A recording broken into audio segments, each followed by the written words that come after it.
Hey guys, good afternoon.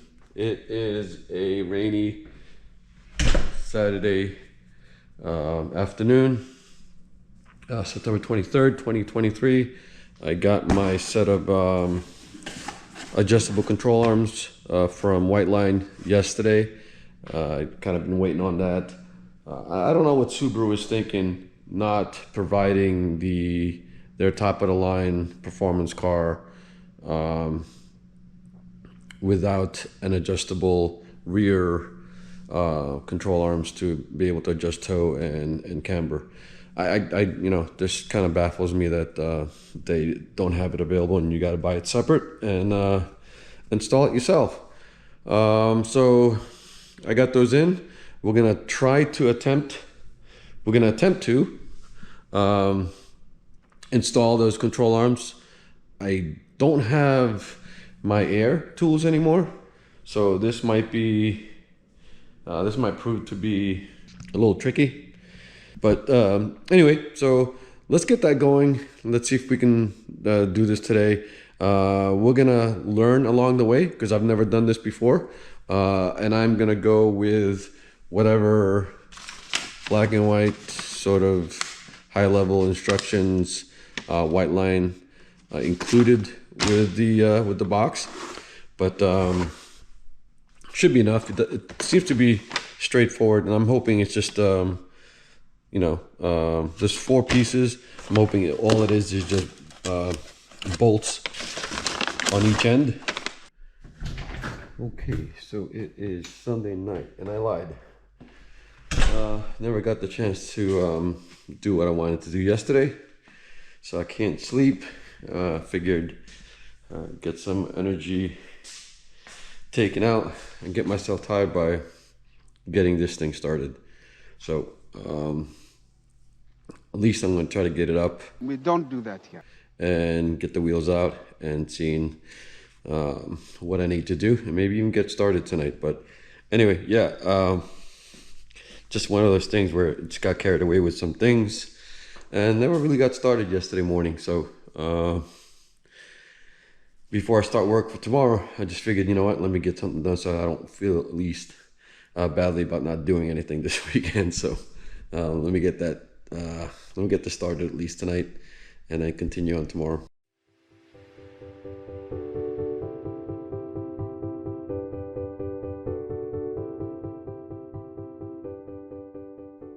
Okay, so now that we have the wheels off, and just keep in mind that you got to put chocks on the front, just so that for safety reasons it doesn't roll forward.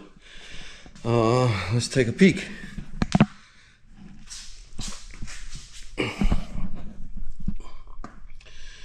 So from the looks of it, we just need to remove this bolt and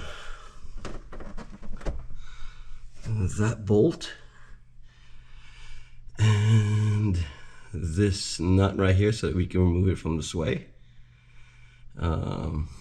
For this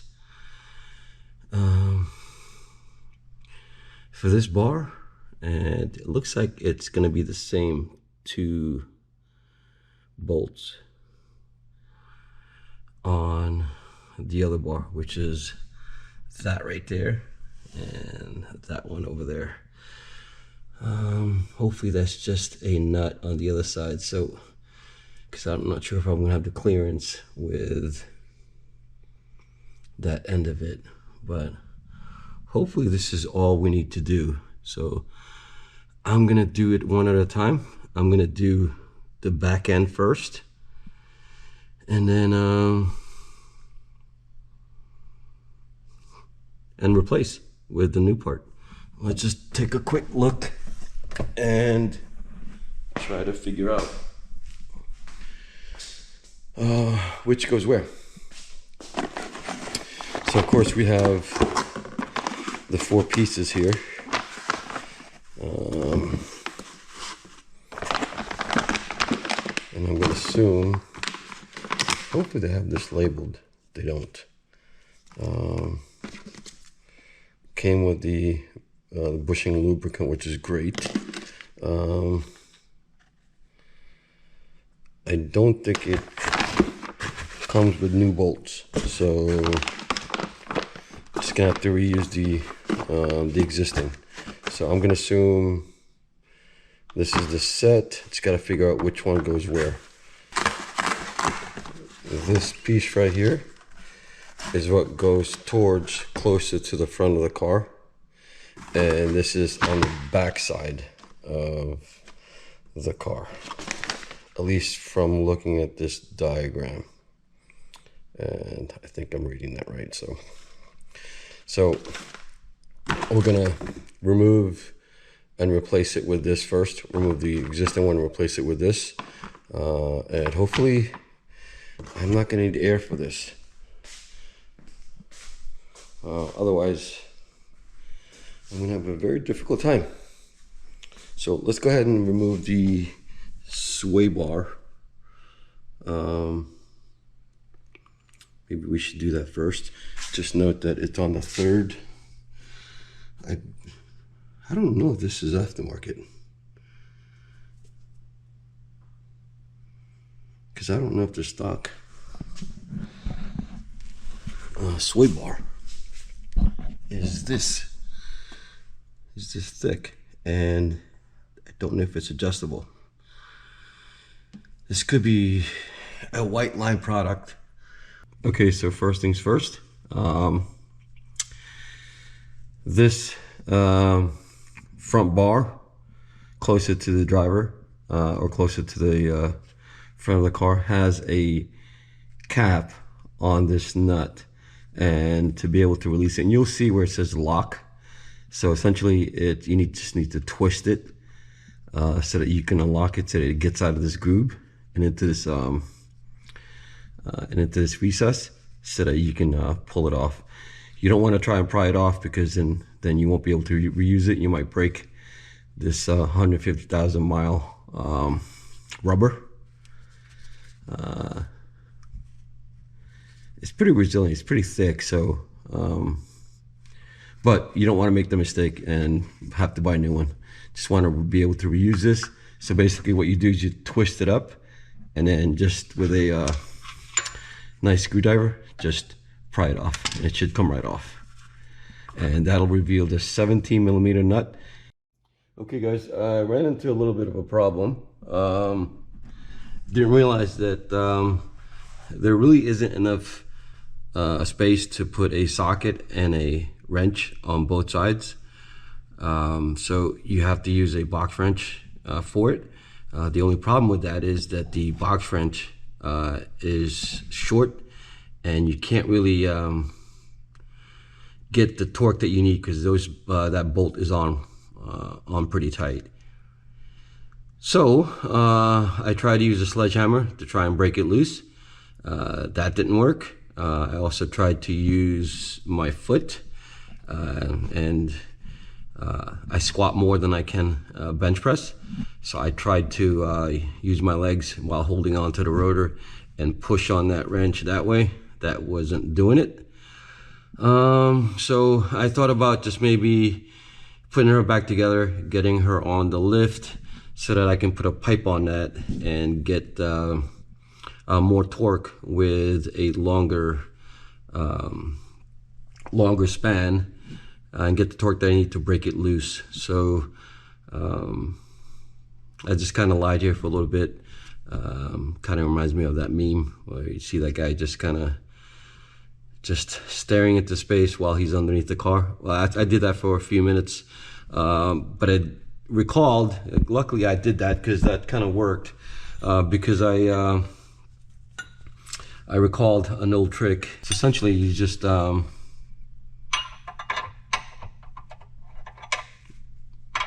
do this, well in this case, and basically get a longer span and get that pipe-like effect to be able to break it loose, and that worked.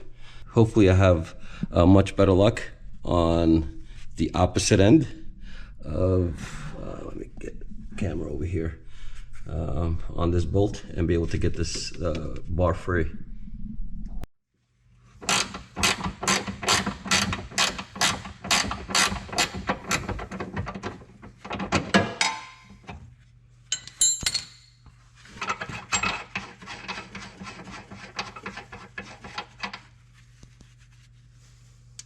So, unfortunately, I can't fit a socket there either because of this line. I don't want to mess with it. It's not allowing me to put a socket on there. So I gotta grab a, sorry about that. I gotta grab a box wrench. Unfortunately, I don't have the size for it. I believe it's 19.